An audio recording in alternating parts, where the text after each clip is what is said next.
மறுபடியும் எதிர்பார்க்கிறேன். ஜெய் பீம். ரொம்ப நன்றி. போற்றுவார் போற்றட்டும், புழுதிவாரி தூற்றுவார் தூற்றட்டும், ஏற்றமிகு கருத்தை எனதுள்ளம் சொல்லில் எவர் வரினும் நில்லேன் அஞ்சேன் என்ற கண்ணதாசனின் பாடல் வரிகளோடு இந்த புத்தக வெளியீட்டு விழாவிற்கு வருகை தந்துள்ள அத்துணை ஆன்றோர்களுக்கும் சான்றோர்களுக்கும் நல் வழிகாட்டி அனைத்து பெருமக்களுக்கும் மற்றும் என்னோடு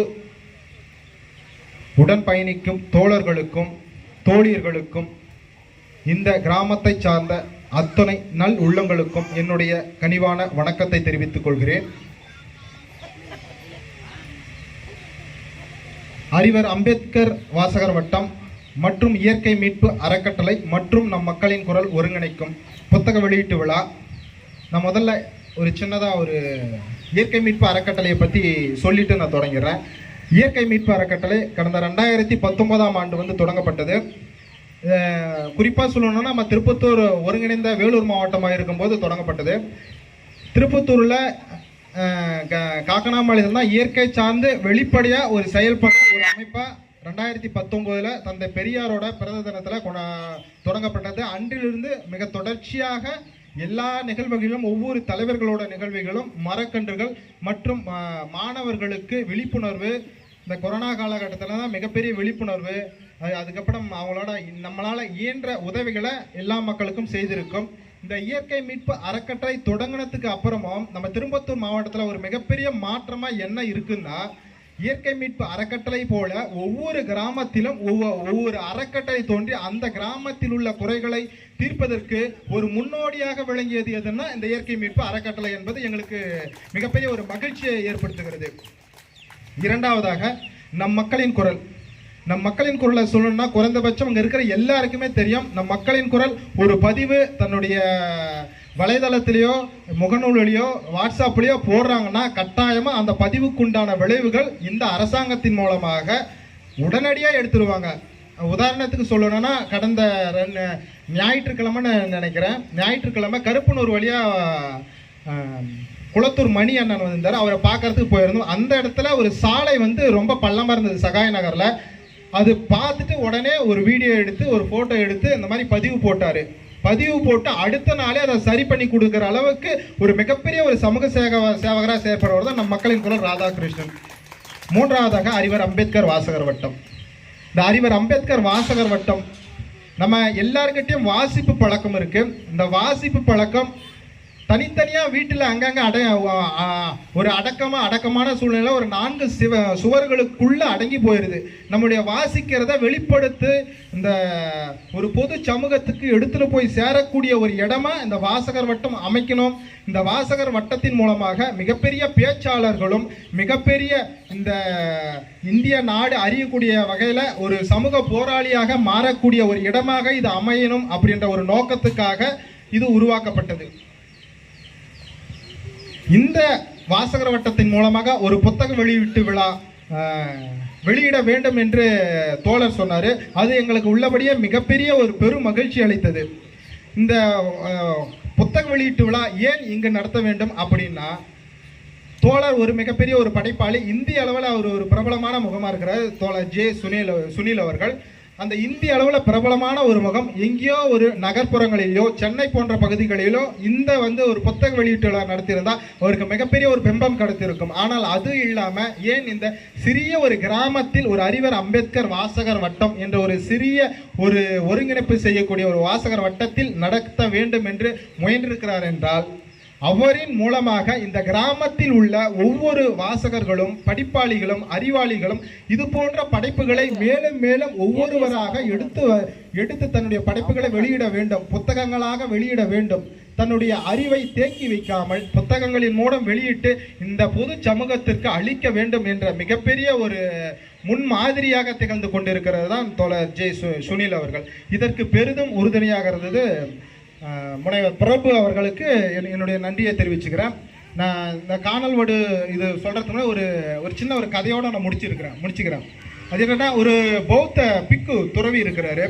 அந்த துறவி கிட்ட ஒரு சாதாரண ஒரு குடிமகன் அவர் போயிட்டு கேட்குறாரு, என்னங்க ஐயா நீங்கள் எப்போ பார்த்தாலும் படி படி படின்னு சொல்கிறீங்க, நானும் எத்தனையோ புத்தகத்தை படிக்கிறேன். அப்படி படிக்கும்போது அந்த படிக்கிறதுல அந்த கருத்துக்கள் எனக்கு அப்போது புரியுது, ஆனால் அதுக்கப்புறம் எல்லாமே எனக்கு மறந்து போயிடுது, எதுக்காக நான் படிக்கணும் அப்படின்னு சொல்லிட்டு அந்த மனிதர் வந்து ஒரு பௌத்த பிக்கு கிட்ட கேட்குறாரு. அதுக்கு அவர் சொல்கிறாரு, ஒரு அழுக்கான ஒரு பாத்திரம் எடுத்து கொடுக்குறாரு. அந்த பாத்திரத்தில் ஓட்டை இருக்குது. இந்த ஓட்டையில் நீ போயிட்டு அங்கே ஆறு இருக்குது, அந்த ஆறில் போயிட்டு நீங்கள் தண்ணி கொஞ்சம் மொண்டுன்னு வாங்க. இதை நீங்கள் இங்கே வரும்போது தண்ணி வந்து நிறைஞ்சி இருக்கணும், குறையாமல் எனக்கு எடுத்து வந்து கொடுக்கணும்னு சொல்லிட்டு அந்த மனிதர்கிட்ட சொல்கிறாரு. அவரும் யோசனை பண்ணுறாரு, இவருக்கு என்ன ஏதாச்சும் மதிகிதி கலங்கிட்டு இருக்குமா, பாத்திரம் வந்து ஓட்டையாக இருக்குது, நம்ம எவ்வளோ வாரின்னு வந்தாலும் நம்ம ஒழுகிருமே, ஏன் இவர் நமக்கு கொடுக்குறான்னு சொல்லிட்டு அவர் மனதுக்குள்ளே நினச்சின்னு அவர் போய் தண்ணி எடுத்துகிட்டு வரலான்னு சொல்லிட்டு போகிறாரு. அப்படி போகும்போது அந்த ஆற்றுலேருந்து தண்ணியை மொள்றாரு. மோண்ட உடனே கொஞ்சம் தூரம் வராரு, தண்ணி அப்படியே ஒழுகினே வருது. ஒழுகினே வர வர இவர்கிட்ட வரும்போது அந்த பாத்திரம் காலியாகிறது. சரி, என்ன இது காலியாகிடுச்சுன்னு சொல்லிட்டு மறுபடியும் முயல்றாரு. இதே போல் பல முறை முயன்று கொண்டே வராரு. கிட்டத்தட்ட ஒரு 50-60 முறை முயன்றுனே போகிறாரு. அவருக்கு பொறுமை தாங்க முடியல. பொறுமை தாங்காமல் அந்த பாத்திரத்தை எடுத்துன்னு வராரு. எடுத்துன்னு வந்து இந்த பௌத்த பிக்கு கிட்ட கேட்குறாரு, என்னங்க ஐயா நீங்கள் சொன்னீங்கன்னு நான் போனேன், போயிட்டு தண்ணி மொண்டுன்னு வரலான்னு போனேன், ஆனால் தண்ணி பாத்திரம் ஓட்டையாக இருக்குது. ஓட்டையாக இருக்கிறதுனால நான் எத்தனை முறை வந்து முயற்சி செய்தாலும் இந்த பாத்திரத்தில் என்னால் தண்ணி எடுத்துகிட்டு வர முடியல அப்படின்னு அவர் சொல்கிறாரு. நான் வந்து கேட்டதுக்கு உண்டான விளக்கத்தை விட்டு நீங்கள் தேவையில்லாமல் எனக்கு ஒன்று செய்ய சொல்கிறீங்களே, நான் வந்து படிக்கிறேன், என்னுடைய மண்டையில் ஏறல, எனக்கு புரியல, என்ன நினைவில் இருக்கிறது, நான் வந்து அந்த காரணத்துக்காக வந்தால் நீங்கள் எனக்கு தேவையில்லாமல் ஒரு பாத்திரத்தை கொடுத்து அடுத்துலேருந்து தண்ணி முன்னு வந்து என்கிட்ட கொடுக்க சொல்கிறீங்களா, அது ஓட்ட பாத்திரம் அப்படின்னு சொல்லிட்டு சொல்கிறாரு. அதுக்கு அந்த பௌத்த பிக்கு மெதுவாக அந்த பாத்திரத்தை வாங்கி தன்னோட கையில் வச்சிருக்கிறாரு. வச்சிங்கன்னா அவர் சொல்கிறாரு, நான் உங்கள்கிட்ட பாத்திரத்தை எப்படி கொடுத்தேன், ஓட்டையாக இருந்துச்சு. ஓட்டையை மட்டும்தான் இருந்துச்சா அப்படின்னு கேட்குறாரு. இல்லை, பாத்திரம் அழுக்காக இருந்துச்சு. சரி, அழுக்காக இருந்தது, இப்போ எப்படி இருக்குது அந்த பாத்திரம்? பாத்திரம் கிட்டத்தட்ட ஒரு 50-60 முறை அவர் தண்ணியில் அந்த ஓடும் ஆற்றுல அந்த தண்ணியில் மோண்டு அந்த பாத்திரம் சும்மா பல பல பல பல பல பலன்னு அப்படியே அந்த கண்ணாடி கண்ணு கூசும் பார்த்தீங்களா, அந்த மாதிரி மின்னுது. இப்போ பார்த்த உடனே இந்த பாத்திரம் இப்போ எப்படி இருக்குது, பல பலன்னு மிக சுத்தமாக ஒரு புதிதாக தயாரிக்கப்பட்ட பாத்திரம் போல் இருக்குது அப்படின்னு சொல்கிறாரு. அப்போ முன்ன கொடுத்ததுக்கும் இப்போ கொடுத்ததுக்கும் என்ன வேறுபாடு நீ இதில் அறிஞ்சாரு? ஒன்றும் இல்லையா, நான் வந்து தண்ணி முன்னர் சொன்னீங்க, ஆனால் தண்ணி இதில் வரல அப்படின்னு சொல்லிட்டு சொல்கிறாரு. அதுக்கு அந்த பௌத்த பிக்கு சொல்கிறாரு, நீ கேட்டதுக்கு உண்டான விட இதில் தான் இருக்குது என்னன்னு அவர் கேட்குறாரு. அதுக்கு பௌத்த பிக்கு மிக எளிமையாக சொல்கிறாரு, நான் தண்ணி மொண்டுன்னு வர சொன்னேன், ஆனால் மொண்டுன்னு வரும்போது அந்த பாத்திரம் வந்து சேரும் சகதியமாக மிக அழுக்காக இருந்துச்சு. ஆனால் நீ மொண்டு மொண்டு மொண்டு முயற்சி செய்ய அந்த பாத்திரம் வந்து பிரகாசமாக தெரியுது இல்லை, ஆனால் தண்ணி இல்லை. அதுபோல தான் நீ ஒவ்வொரு புத்தகத்தையும் வாசிக்க உன்னுடைய அறிவு பெருகும். ஆனால் அதில் இருக்கக்கூடிய கருத்துக்கள் உன்னால் உள்வாங்கிக் கொள்ள முடியாவிட்டாலும் அந்த புத்தக வாசிப்பின் மூலமாக உங்கள் உள்ளம் தூய்மைப்படும், ஒவ்வொரு நாளும் உங்களுடைய உள்ளம் நெறிப்படுத்தும் அப்படின்னு சொல்லிட்டு அந்த புத்தபிக்கு சொன்ன உடனே அவரை வாழ்ந்து காலில் விழுந்து விடைபெற்று, நான் இன்று புத்தக வாசிப்பினுடைய மிகப்பெரிய ஒரு பயனை நான் தெரிஞ்சுக்கினேன், மிக்க நன்றின்னு சொல்லிட்டு போகிறாரு. இந்த கதையில் வரும் ஒரு மனிதரை போலத்தான் இங்குள்ள அனைவரும் புத்தக வாசிப்பை நாம் தவறுதலாகவோ நமக்கு ஏறவில்லை அப்படின்ற ஒரு காரணத்துக்காக அது இடையிலே விட்டு விடுகிறோம். ஒரு புத்தகத்தை எடுத்தால் குறைஞ்சபட்சம் 1 மாதம் 2 மாதம் கூட ஆகலாம்.